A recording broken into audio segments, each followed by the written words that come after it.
may puntag sa tanan na nato kita sa light them with my word ang sinimana nga pagpaambit sa kinabuhi sa light. Atong niyaging simana nakadungo kita sa Sermon on the Plain, no?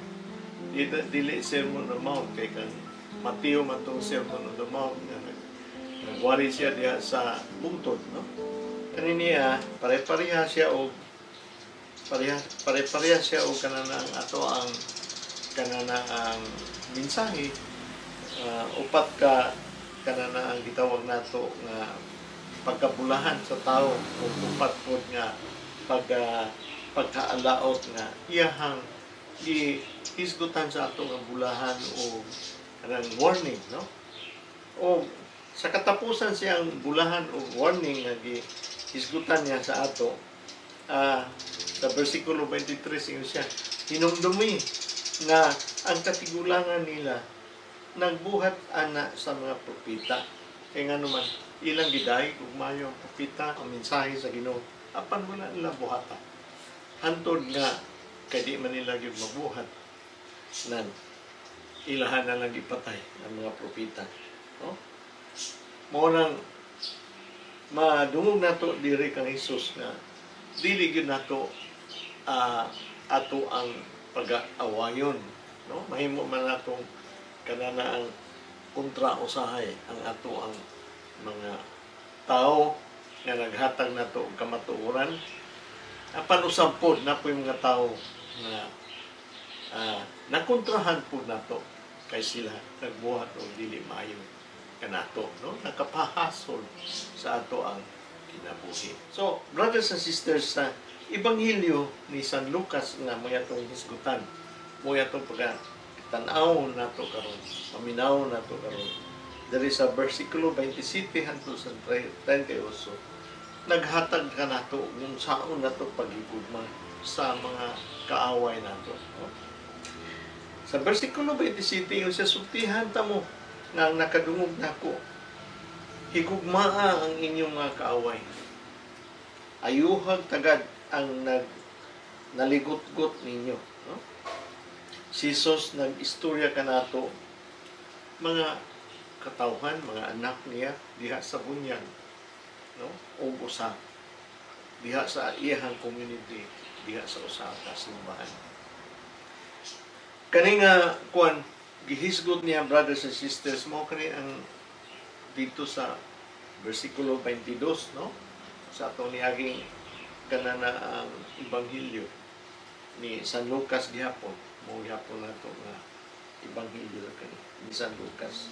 Naningon siya, bulahan mong gidumtan sa mga tao, gisalikway o ginsulto o gidaon o ang dungog tungod kanako. Kinsa man sila, mao man ni ang mga kaaway nato nga nagdumot kanato, nagsalikway kanato o nag-insulto o gadaon sa atong mga dungog kay gimarites, no? Kasagaran ni gimarites. Baton sa iyang istorya nga lisod kay nato pagabuhaton, kaningon siya nga kananang inyong higugmaon ang inyong kaaway. Nga naman, kaingon siya sa verse 23, paglipay hinoon kamo o hingpita ang pagmaya sa maabot nga adlaw kay dako ang inyong ganti na tuwa sa langit, no? Unsaon niya nganong maghigugma kita kay dako kuno atong ganti na tuwa sa langit. Kung unsa nga atong proper attitude, kung maghigugma kita nila, malipay kita o mahingpit nato ang atong pagmaya kay moabot na ang adlaw na kining tanan hatagan kita ganti sa Ginoo. Sungo na kinang higugmaon nato ang mga kaaway. Sa bersikulo pa 28, unsaon nato ang atong mga kaaway, panalangini ang naghimaraot kaninyo, iampo panalangini dahil iampo ang nagdaog-daog ninyo. Kung sagpaon mo sa pikas nga itahan pod ang pikas. Kung mo'y muilog sa imong kamisilintro, ihatag sab ang kamisilintro. no? Unsa man ning kami si dentro mo man ang clock. Kaning clock sa panahon nila ni Jesus. Kapakapa Manila kay mao man po nilang himong habon ug gabi nga tugnaw kayo. Ug maulan mao ra man po nila ipandong. Kunting init mao ra po ni ipandong nila, no? Ug hangin kayo, ug tugnaw kayo sa adlaw mao ra po nilang ikupo. Ambot mao ra po siguro panarapo nila sa ilang singot ug sa kana kung init, no? So meaning kaning clock importante kay nila, no? Kung wala sila pagkaon, pwede nila i-garantiya ni sa tindahan para makabaton sila pagkaon.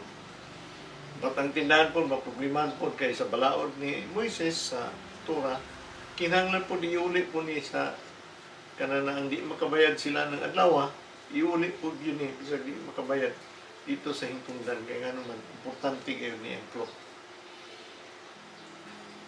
Ngani maproblema tagiya o dili mabalikan, di nila matutulan ng balay, iuli yun, pangitaon niya. No? Kaya naas balaod niya. So brothers and sisters, yun ani day ang pagkikugma sa atong mga kaaway. No? Kung waon ang ato ang protection sa ato ang kaugalingon, even protection sa ato ang kaugalingon. No? Problema ko na itong balay. Kuwaw na ito sa kanan. So brothers and sisters, I don't know. But mo man ang gihisgutan sa ato, mo man atong paningkamon as isip usa ka mga Kristiyanos. No? Ang hatag sa pangayo, mangayo, no? Kung may muilog sa inyong kaptangan, ayaw ning bawiya, no? Nga naman, iyo man siya nga, kung na mo ilog sa imong kaptangan, ayaw huwag tagad. Labi na katong naligot-got kaninyo. O kani sila panalinginan. O labi na katong nang himaraot ninyo. O iampo ang nagdaog-daog kaninyo. Labi na kaning gapangilog sa atong kaptangan. Uyag giya pag yung dugangan. Sa verse 29, katong mo sagpa nga ninyo, no? Kuan yun, kanang mag-inflict o maghahatag o physical nga kanang ang mas tamas, no? Sagpao ka sa pikas aping, itaan po ang pikas aping. Grabe yan, subo ka na to sa itong mga kaaway. Unya, kung may muilog sa kamusin dito sa clock, yatag po as ang imong underwear, imong kamisit. No?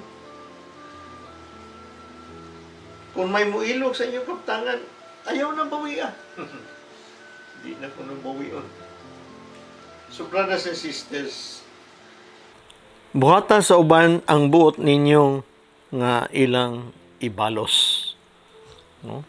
Buhata ko no sa uban ang buot ninyo nga ilang ibalos. Mao man ang gitawag nato golden rule, no? Makita po nato ni sa Tubit kapitulo 4 bersikulo 15. Ayaw gayud pagbuhat kang bisang kinsa ug butang nga dili nimo buot nga buhaton diha kanimo. So mo ni brothers and sisters ang reciprocity, meaning pagbalusay, binayluay o pagbaslanay, no? So ang sugo nato diri sa atong ebanghelyo dili gyud manimalos, no? Higugmaon gyud nato ang atong kaaway. Og si Jesus nag-istorya nato nga kaning pagbinaslunay, pagbalusay, no? Or reciprocity, dili kani ang kanana ang ato ang mga batasan diha sa gingharian sa Ginoo. Kay ang Ginoo magod nagpadayon siya gikan sa iyang gihatag nga hustisya nga ihatag kanato, labi na nining pagdaod, panghimaraot sa ato ug uban pa nga gibuhat sa mga daotan kanato, daotang tao kanato gitagaan ka na kitag hustisya sa Ginoo, but ang labaw sa tanan, iyag yung kananaang gikaluyan ang katong nagbuhat sa salaod. O ang Ginoo, naghangyo ka nato nga mao gyapon ang atong buhaton. Ngani, magpadayon ta nining mga buluhaton sa kaluoy, pinaagi sa grasya sa Ginoo, kay dili gayon nato ni mabuhat og ato-ato lang. Kaya nga naman sa verse 32 to 34, bisan gani ang mga makasasala, mahigugma magani katong mga tao nga ilang gigugma, no? Nagatiman magani sila sa mga tao nga ila pong gigugma o naghatag sila o kaayo diha sa mga tao nga ilang gigugma. Una-una araguna, no? Na ako ang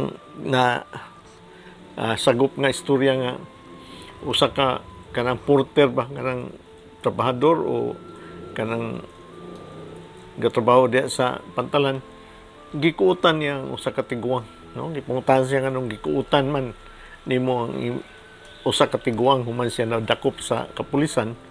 Yun siya nga, wa man siya magbantay. Unya ako nagkinahanglan man sa kwarta. Ngano nagkinahanglan man ka sa kwarta? Kay birthday sa ako ang kanang anak karon. Gusto na ko siya dadon dito sa kanang fast food nga na chicken. Ako ipakaon ni manok ni ako. Kanang sana fried chicken ni akong mga bata. Tulo ka buk. So brothers and sisters, maayo ang iyang tinguha sa iyang mga anak, but ang pamaagi dili maayo.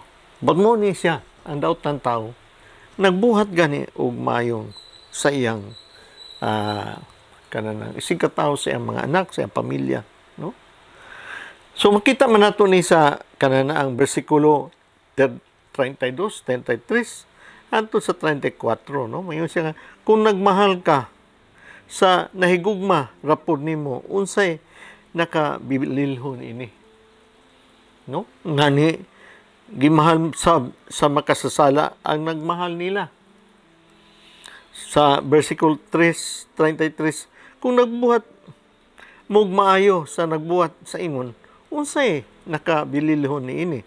Nagbuhat pod ana ang makasasala. Sa versikulo 34, kung magpautang mo sa gituoang makabayad, unsay nakabililhon ini? Nagpautang ang makasasala sa malapason ug nagpaabot pod sa bayad, no? Unsa man to'y bililhon sa magpautang, sa nagbuhat og maayo, sa naghigugma, nga ang ilang gibuhatan, ilang gigugma ug ilang gipautang, mga maayo ra pod ilaharan po amigo. Mas bililhon ug ang ilahang gibuhatan, gigugma o gipautang katong ilang kaaway. Di ba? Ang uban mo yun na dili mi anak kay dili gyud mabayran.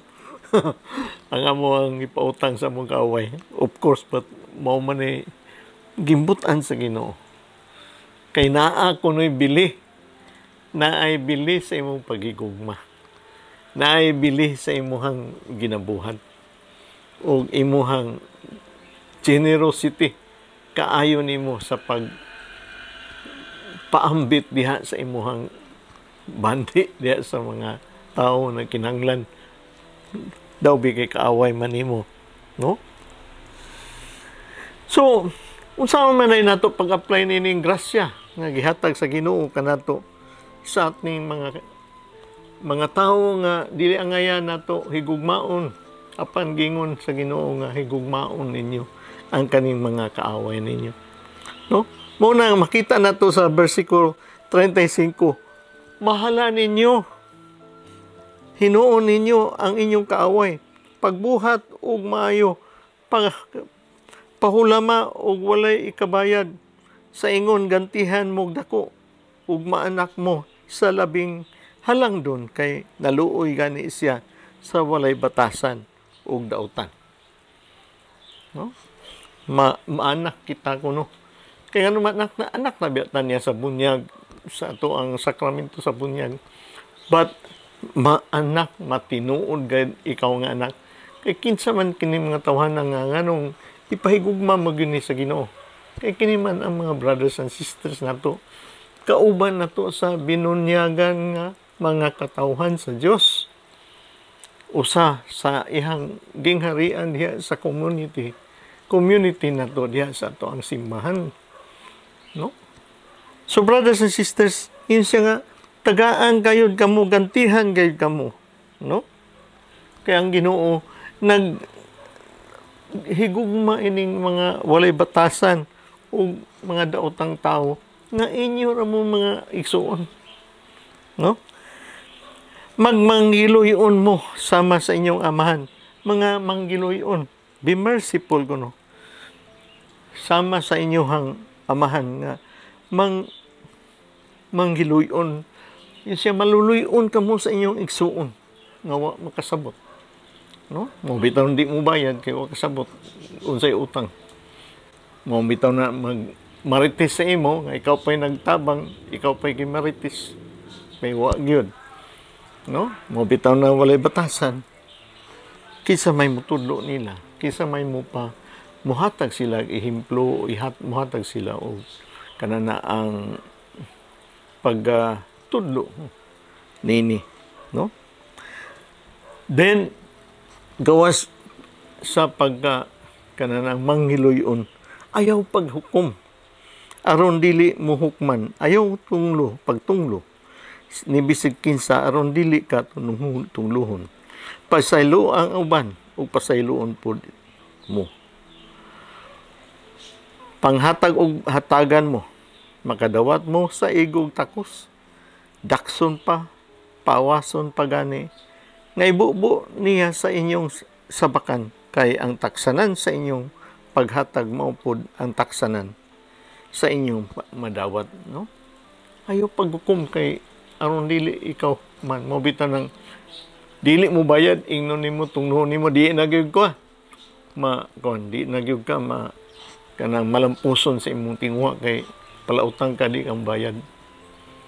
Di gyud ka mulampos sa imong negosyo, mayo na ang imong lakaw sa negosyo, dili gyud na mulampos kay imong utang hantod karon wa pa nimo bayari, no? Hukom, no?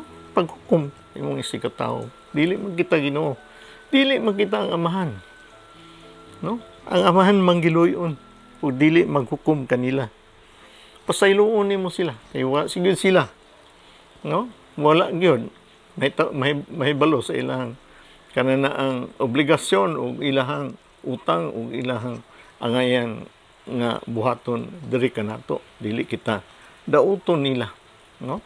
Mabitaw sa ang Ginoo gilansang sa cross, nagpakamatay. Kung sa iyang gistorya sa iyang mga kaaway, naglansang kaniya, nagpasipala kaniya, iya pang giampo, no? Gipanalanginan pa niya Ginoo, pasayloa sila kay wala sila yun mahibalo sa ilang ginambuhat. Maupod ang giawhag kanato sa Ginoo. Kay nga naman sa bersikulo 38, sa atong pagkamanggihatagon sa atong kaluoy, sa atong gugma o sa dili paghukom, puno sa pasaylo, puno sa pagampo o panalangin kanila,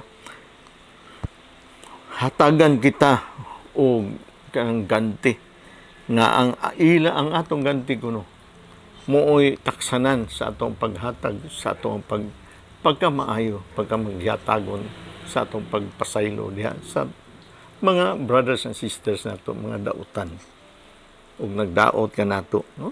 Yung siya nga maurag kuno ang kanang taksanan, but this time ang iyang ihatag kanato nga taksanan maura, but ang iyang paghatag punon gayud niya iyang yung uyugon para mo dasok ug maayo ang iyang ihatag nga grasya ug iya pang ihatag nato diha sa atong sabakan, no? Ang grasya nga iyang gihatag. So brothers and sisters, no? In John chapter 13 verse 35, everyone will know that you are my disciples by the way you love for one another.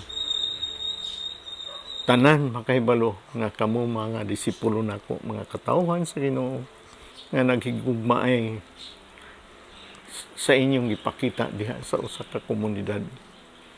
Brothers and sisters, yun na ang iyang kanana ang gihambin sa Ginoo nga wala kita kaaway, kay puro kita mga igsuon, managsuon, no? Ug kani makita sa uban ang atong community. Gawas nga makita niya ang atong community. Makita niya ang mga prutas ang atong agi, ato ang mga binuhatan. Kay in Matthew Kapitulo 7, versikulo 16, siya sa ilang bunga, makita nato, may bawaan nato, o kinsa sila. Salamat kayo, o maayong buntag kaninyong tanan. Light them with my word. So brothers and sisters, allow me to give you kanana for your reflection. No? Makita na to dali sa versikulo 36.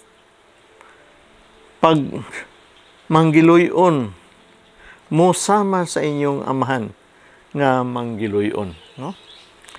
Ang question, kanos ang mga panahon nga ako nagasinati sa kaluoy sa Ginoo. Sa unsa nga mga kahigayunan nga kining kaluoy sa Ginoo makapaambit nako didto sa ubang katawhan. Salamat kayo, brothers and sisters. Light them with my words. Sa sunod na po simana, magkita na po kita, pinagi diri sa ato ang YouTube channel. Sa ngalan sa Amahan, sa Anak, sa Espiritu Santo. Amen. Light them with my word.